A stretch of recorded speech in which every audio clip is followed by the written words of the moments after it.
Okay, these are the cases that we carry our memory in. If you can read the front of those, this one's got DDR1 in it, this one's got DDR2 in it, and they're divided in a logical way from the beginning, and they've got little breaks in here that these are all the same size, these are all the same size, these are all the same size, and these are all the same size.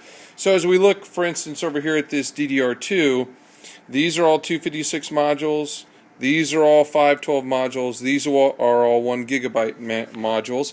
And when we use them and put them back and put them in there, I really expect you to make sure you separate them, you put them in the right one, and that you put them in order. Now, when we use the memory, whenever we go out to upgrade, we want to use the smallest memory that we can when doing an upgrade. Now, you might say, why would I use the smallest? For instance, if I send you out to make sure there's 1 gigabyte of memory in a specific PC, if you go in that PC and it's got 4 slots, I expect you to use 4 256s. If it's only got 2 slots, I expect you to use 2 512s.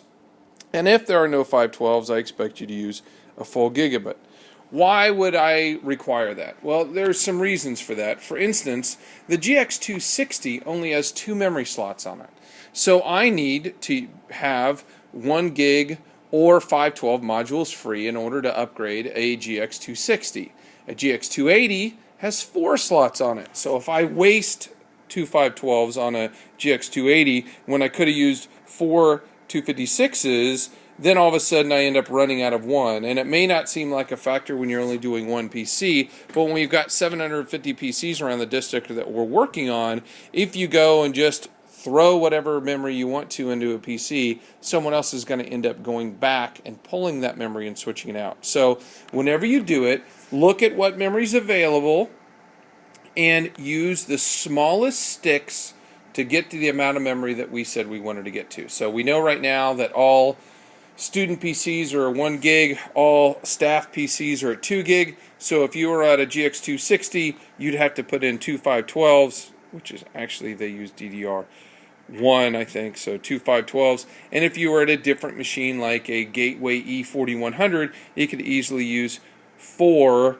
256s, freeing up those 512s for the systems that only have 2 sticks in them. So again, please make sure you put them back in the right case. Please make sure you keep them separated. And if you read the front of it, you can see these are all one size, these are all another size. Keep them separated by at least 1 or 2 spots so it's easy to tell that that's a different size of memory. And again, make sure you always use the smallest memory sticks you can to get the total amount of memory that we are aiming for on any particular PC.